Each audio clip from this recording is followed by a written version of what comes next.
Hey guys, I'm Katie. And I'm Ryan.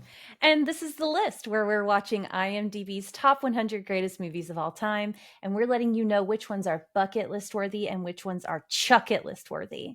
But not today. Not today, you guys, not today. There's some tomfoolery abounding today. So much shenanigans. So much insanity. We have done something crazy, and we have watched a movie that is not on the top 100 list. And it is called Leap Year, the best movie of all time. No, that's not what we're talking about. No. Are you Delulu? A couple of friends of ours, Sam and Elena, run an interesting podcast called Kael Your Idols. And it is a podcast that focuses on New Hollywood. You guys, I absolutely knew what New Hollywood was before we started this podcast. Before I started listening to Kael Your Idols, I knew what New Hollywood was. And that's probably why they had you on their podcast. They did. I'm basically an expert in New Hollywood. And for those of you listening who are not as smart as me and don't know, New Hollywood is a phrase that talks about new movies that come out in Hollywood, where they're filmed. No, I don't think so. Well, I feel like you can't really say I'm wrong. Yeah, we can. I feel like if Sam and Elena were here, they would be on my side. No. You don't think so? Okay. Well, I guess we'll go with the more widely accepted in the box description of what New Hollywood is. If you would like to give what you think New Hollywood is, feel free. Take a moment. Oh, you want me to define it? I want you to because define you're the what expert, I want you to define what you think New Hollywood is. A movement in film that basically happened from 1960s to 1980s, and it's kind of a moving away from the old classic Hollywood themes and filming and ideas into a new era. We won't go into the details. We invite you to listen to their podcast to learn more about what New Hollywood aspects are in that era. But we did watch a film with them recently called Cool Hand Luke. I do just want to say Sam and Elena are amazing. Whereas our podcast is more like about us spending time together and the medium just happens to be movies, they actually know what they're talking about. And they give a lot of great information and insight into, instead of, the perspective of, will we enjoy watching it together? It's more of a deep analysis of the actors, their life, their expertise, the directors and what they've done and how that fits into the New Hollywood definition and how it differs from the era of old Hollywood. It's extremely interesting, and I definitely recommend you guys go listen. That's Kael Your Idols, Kael. Yeah, based off the film critic's name. Her last name is Kael. That's right. I do want to take a minute to say, when those movies came out, were they not new? Well, you got us there. I mean, so maybe you're not Delulu after all. Yeah, all I'm saying is they were new movies. So we had so much fun on with them. That episode is going to release in a couple of weeks. So for now, we'll just say it was a lot of fun, and you should go listen to the episodes they have out so far, and we'll let you guys know when our episode with them releases. But we did get to watch Cool Hand Luke with them, which was such a good movie. And after watching Cool Hand Luke, I'm genuinely surprised that it's not on the top 100 list. What did you think? Did it deserve to be there? I think it did. I actually really enjoyed the movie. I thought it was better than some of the ones that we've seen already. That's on the list. It is better. There are a couple of movies that I would say it could have replaced. You didn't just enjoy it; you watched it twice. I watched it like 1.5 times. I didn't get through it the second time. I did read the book though. Yeah. So this movie is based off of a book. And the author of the book kind of took like a third of it from his life. He was a prisoner in the South. In a chain gang. Yeah. Mm-hmm. And kind of drew from his own experience. And he said, some of it was based in reality and some of it was just him, what authors do, taking some kernel of reality and turning it into fiction. But that's super interesting to me that any bit of it had a place in reality. They tell you to write what you know, and he did. And then Paul Newman starred in a movie about it. Yes, he did. He did. He is Do you real want to handsome. give people a summary first, and then we'll jump into the other stuff?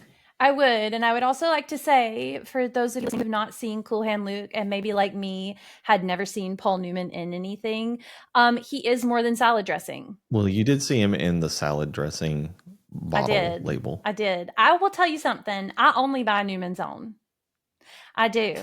And after this movie, I feel even more justified in that, because not only is he talented and charity minded, he's also extremely handsome. Those Pearson blue eyes looked out of that screen at me and said, "You better buy my salad dressing." Actually, I do have an interesting story about that. Do you know Martha Stewart was a caterer, like kind of just a general caterer at the time she met Paul Newman, and Paul Newman made his salad dressing for her. And she tried it, and she was like, "This is really good. You should consider selling this." And he did. But all of his proceeds go to charity. So the salad dressings and all that stuff, he originally came from something that he actually made? Or? From what I read, I thought he just paid somebody to make them and put his label on. Right, because celebrities do that, right? Like now it's all about diversifying. You want to be an actor, but also you need to have a makeup line or a clothing line or whatever. And most of the time it's just like slap my name on it, like the Kardashians. So talented actor and amazing cook. What a man. Some people just have it they all. Do. Yeah. He, the Kardashians have like their line of stuff where they have like nutrients and clothing sex lines. Tapes. I feel like that doesn't count as diversifying, because that came first. That was not intended. I did not mean to say that. I did not mean to say it that way. Okay. So Paul Newman, so just from what I read online, he just kind of made it for her one day, and she was like, "You should really bottle this," and he did, and all of those proceeds go to charity. He's never made a dime from it. I did actually read that Paul Newman wanted to play football. That was like what he wanted to do with his life. His dad was a sports store manager, and his mom was in theater. And the football thing didn't work out, and so he started doing some theater stuff, and then he ended up playing for the Ohio State football team. An Ohio college football team. I didn't see if it was like the Buckeyes or anything, but he did play for an Ohio college football team. He got kicked off. He got arrested and kicked off the team. And when that happened, he switched majors to theater and then ended up going to Yale School of Drama. So he's extremely... What did he... I don't know. What did he get arrested for? I'm not sure. I think I read he was cutting off the heads of parking meters. Please. But he ended up going to Yale School of Drama. So he's like classically trained. And I did also read that he used to fake his own death a lot. So he would be on set. What? Like after his movie career? No, or like during it. So he would be on set and he would throw dummies off of buildings during filming in front of the directors. And when he was filming a movie called Exodus, which I've never seen, he threw a mummy down from where he was standing. A dummy. I don't mean to say mummy. It was not a mummy, Kevin. Sorry. That was an Office reference. Obscure. Sorry. The director, when the dummy fell, the director collapsed in shock. He thought Paul Newman had died on the set of Exodus. Oh my gosh, dude. Can you imagine? Yeah. So I thought that was all. One of the world's most famous actors dies on your watch. Yeah. So I'm going to give you guys a synopsis of Cool Hand Luke if you haven't seen it. And I did also want to say I was actually really excited to watch this movie because Lorelai Gilmore calls Luke Danes Cool Hand Luke a couple of times. And so I was actually really excited for this, and it did live up to expectations. When petty criminal Luke Jackson, played by Paul Newman, is sentenced to 2 years in a Florida prison farm, he doesn't play by the rules of either the sadistic warden or the yard's resident heavy, Dragline, who ends up admiring the new guy's unbreakable will. Luke's bravado, even in the face of repeated stints in the prison's dreaded solitary confinement cell, the box, make him a rebel hero to his fellow convicts and a thorn in the side of the prison officers.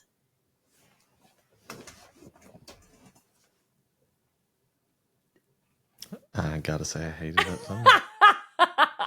Do you want me to find a different one real quick? No, it's fine. Let's see. We'll just go with that. Luke Jackson is a cool, gutsy prisoner in a southern chain gang who, while refusing to cool, gutsy prisoner, who, while refusing to buckle under authority, keeps escaping and being recaptured. That's the most uncool. Oh, and I guess so there's a scene in the movie where they tar the road. They actually tarred a mile of road. That's pretty cool. I know, yeah. Yeah. Yeah. Okay. So basically, to put it into a better synopsis for Ryan to handle here, Luke. Make it cool. Come on, make it cool. Luke makes a decision to do something really silly willy because he's feeling saddy waddy. The police get Lukey Wookie and they take him to Jelly Willy.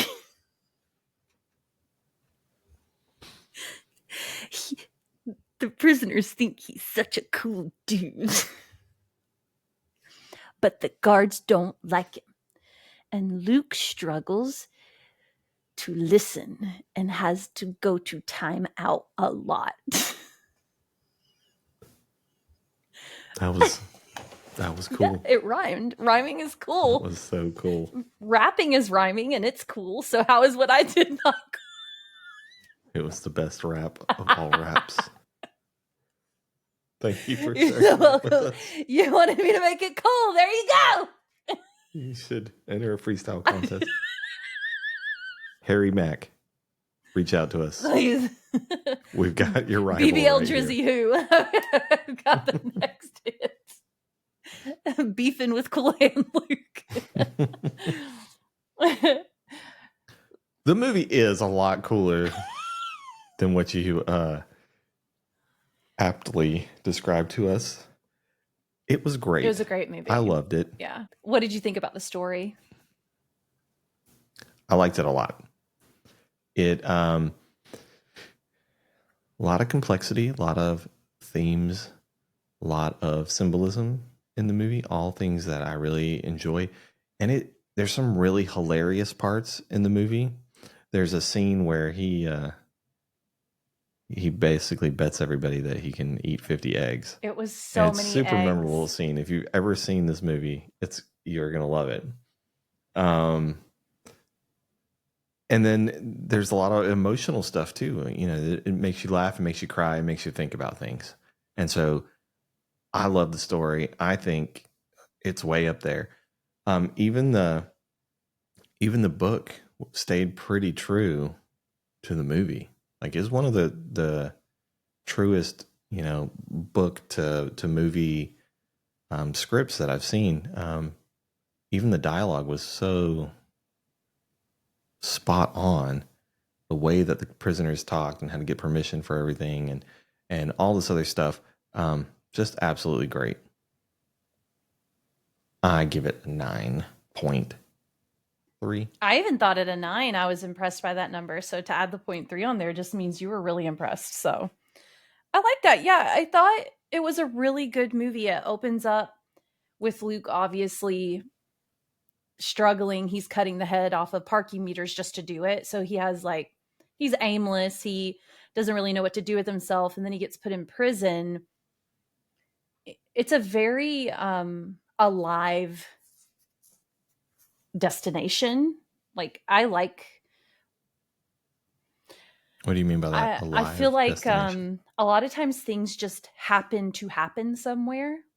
But with this movie, I feel like it had a very captivating sense of place and time and an interesting setting. Like he's in prison and he's there for 2 years. And I don't know. I thought the setting was interesting. No, it is. It is in a lot of ways. Just the time and age Yeah. that it was in, the you know, it being in the South, It adds a lot of character, it right? being in a prison, it adds a ton of Yeah. character. It's almost like its own Yeah. character together Right. as the setting.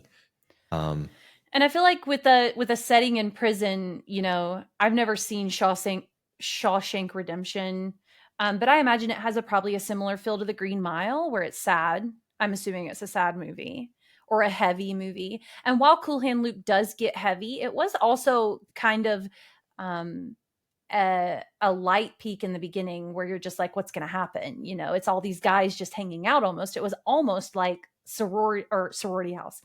It was almost like fraternity house on lockdown. Do you know what I mean? Like, yeah, they were really restricted, but also in the beginning, they were just kind of like, we got to kill. they're also kind of a Yeah, family in a way. exactly. Yeah. Because they're not in prison. They're out on a farm doing hard labor for the state. And so it was an interesting glimpse into what I think is probably a little bit accurate and a little bit not, a little dose of accuracy and a little dose of fiction.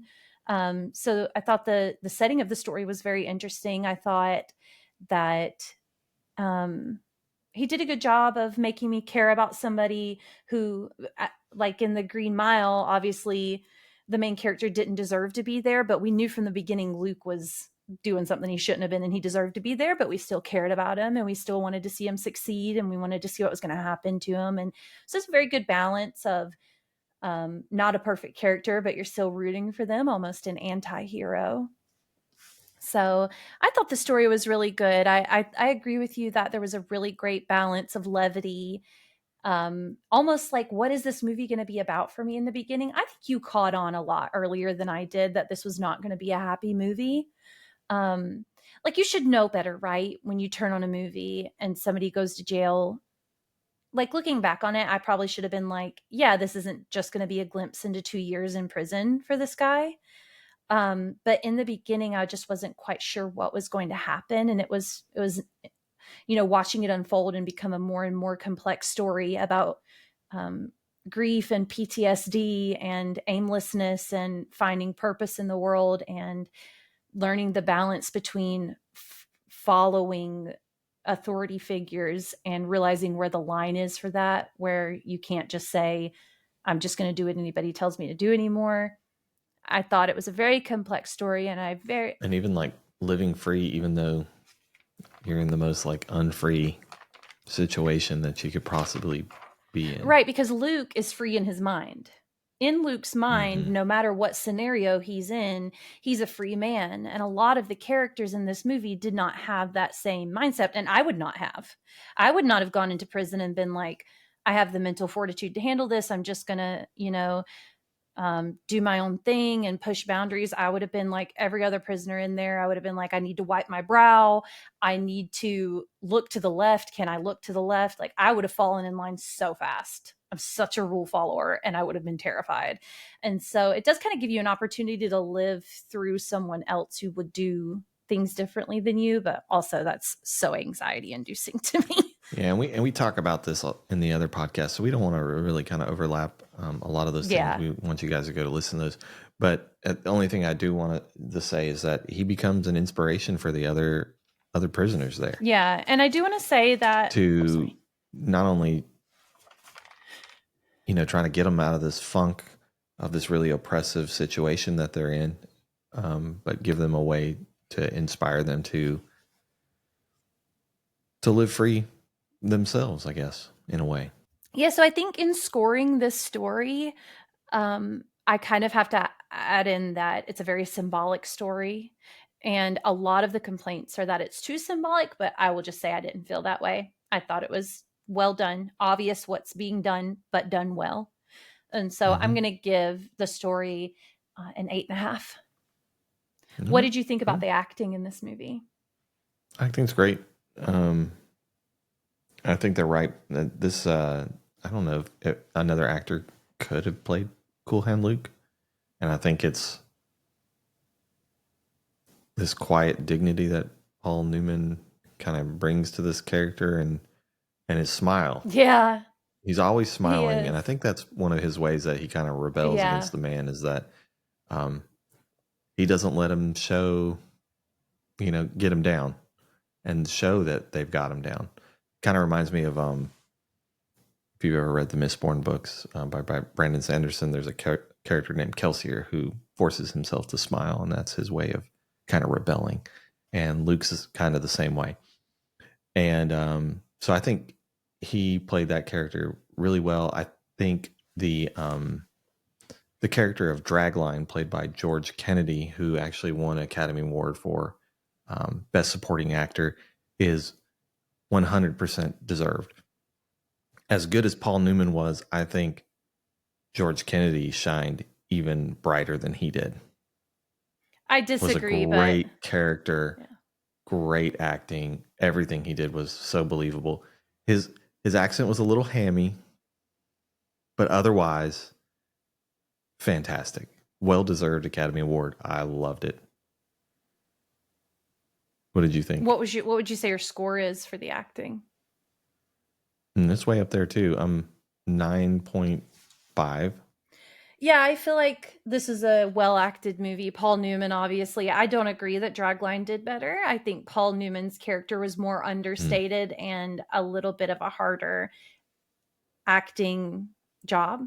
I feel like he had to play a couple of different characters in this movie, and I won't go too far into that because I don't want to spoil anything, but he was not the same person all the way throughout. And a lot of his stuff was very subtle, and you had to watch for it. And I really think Paul Newman's the shining star in this movie. Having said that, Dragline was amazing. I think he played the simpering best friend in a very great way, like to go from the biggest bully on the playground to the guy's biggest fan. So Mm-hmm. adorable. I loved it. Another depiction of male friendship. It did not touch me in the way that others have, but still it was good. And then, there are actors in the movie who don't say a word, but who act a lot. They're important characters, and there's a lot to be done quietly. And, there were a lot of good lines in the movie. I think what we have here is a failure to communicate. Yep. And I thought it was great. I would definitely give it an 8.5. Did we mention this in the other podcast? I don't think so. Um, there's a part in the film where Paul Newman plays the banjo and sings a song. And Paul Newman was really concerned that about this because he did not play the banjo and he did not sing. Really? And they decided that this was going to happen during filming, and he was like, I don't know if I can do the acting and play the banjo and sing all at the same time. And the director told him, don't worry about it, we're going to have a guy come in, we'll film this very last. And so they taught him, he had lessons with this guy every day until the end of filming when they shot it, to learn how to play the banjo and sing the song. And it's one of the most it's a really touching moment in the film. It is the most touching Uh, moment in the movie to me. it's great. It's great Yeah, I because cried during that especially in the scene. book, the banjo is a big way that they learn about Luke and his emotions and all the things that he's gone through. And so it was nice to have that little throwback in the movie. Yeah, Luke has something, pretty sad happen to him, and he has no way of grieving. He's trapped. He's in um, a room full of 40 other prisoners. Where do you go to have a quiet moment to grieve? You can't. And so he kind of turns and starts playing the banjo and has his moment. And it's one of the most real touching things I've seen in a long time. And it's interesting to me that he was so worried about it because he acted with precision and with deep emotion. I was very touched. So, what did you think about the cinematography? I liked it a lot, actually. There's a lot of signage in this game. There's a lot of signage in this movie. Like, in the very beginning when he's cutting the heads off of parking meters, the very first shot you get is violation, right? Um, there's a part where they're paving the road, and there's a stop sign in the background. There's red lights towards the end of the film as well, um, and then just some of the long shots where they're just looking down this road where they're just super hot, really sweaty, cutting up all these, the side of the road and repairing it and all that kind of stuff. And some of the shots, especially with the walking boss, um, who has no eyes. He wears these really reflective sunglasses the whole time, and he doesn't really talk, and everybody's really scared of him.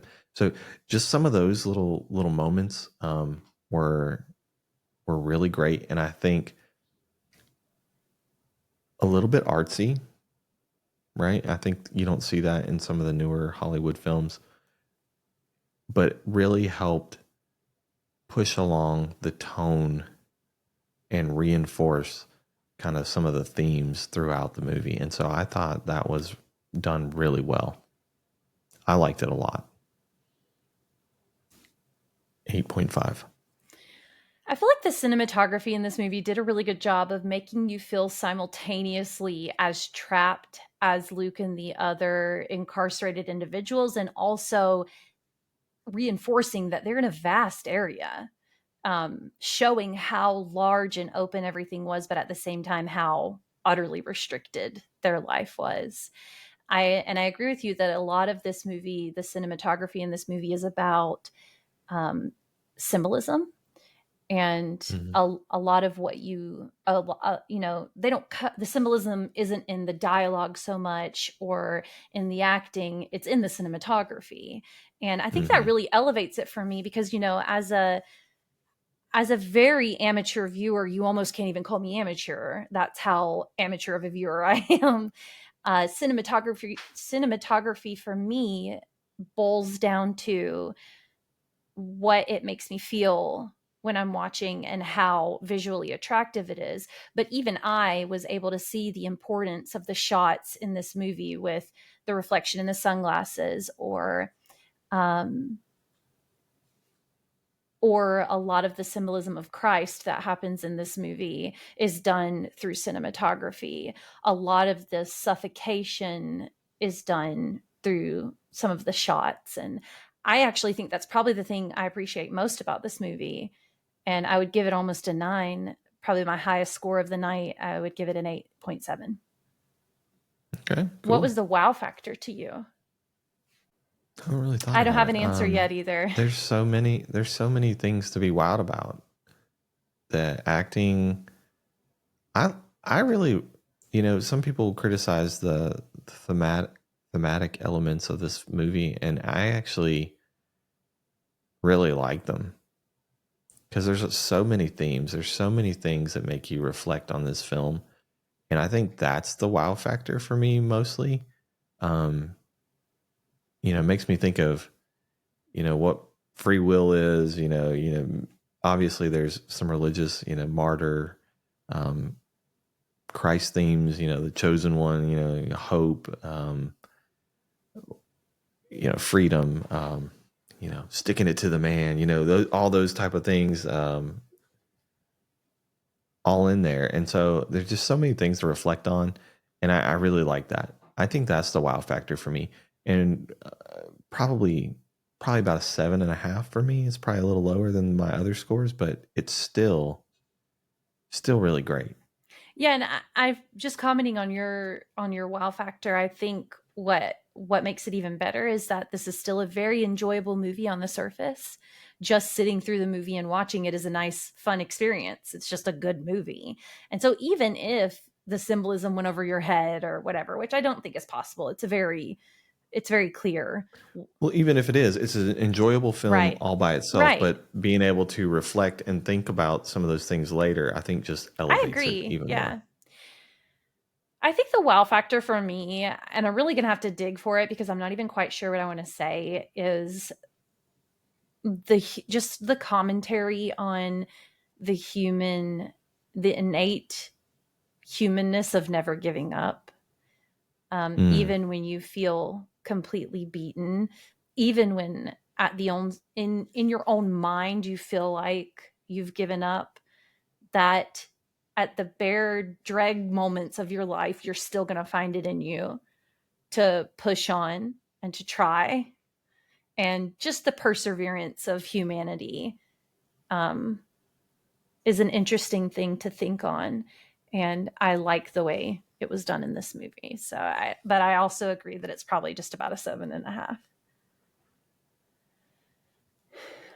Do you think this should have been a top 100 movie?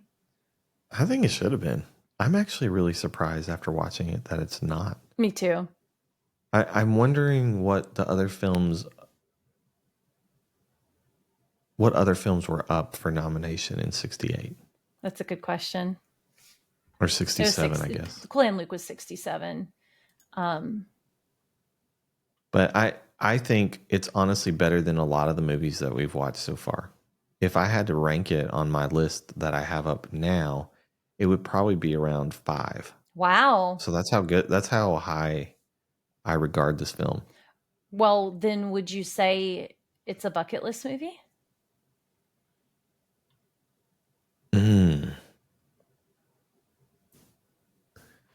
Man, that's such a hard question. Because bucket list is for me is propelled so high. I probably say no, but it's really, really close. Okay, it looks like there were a lot of good movies this year. Bonnie and Clyde, Guess Who's Coming to Dinner, The Graduate, In the Heat of the Night. Man, The Graduate really swept. Yeah, I mean that was so groundbreaking for that time. So yeah, okay, that's understandable. It is, but I think it's a really great film. Really great. For you, is it a top 100? Yeah, this is a top 100 movie for me, and I'm genuinely very surprised that it's not on our list after watching this. Is it a bucket list movie for you? No. This movie didn't touch me enough to make it a bucket list movie. It has to have a pretty profound effect on me to make me want to say, you need to go out and watch it right now. And it just didn't do that for me. But I do think it's a wonderful movie. It's great. I really liked it. If you had to rank it on your list right now, would it make your list? It would make my top 10 for sure. It would probably be about number 7, but you know what the thorn in my side is Pulp Fiction per usual. I do think I would put this one above Pulp Fiction. I do. Okay, cool. So I would say probably a 6 or a 7 on my list. Well, thanks for joining us as we talked about Cool Hand Luke. Please follow us on Ryan and Kat's list. That's right? You got it. I finally got it. Nice job. Ryan and Kat's list on Instagram. And please, if you're able to, give us a rating, share our podcast. It really helps our new podcast grow. Listen and getting new listeners. We're trying to do our best to make this an enjoyable experience for everybody. And I feel like we've really grown along the way. And we're looking forward to doing more of that as we go. And we'll keep you posted on when that podcast comes out with Kael Your Idols. And we'll keep you posted. Bye. See ya.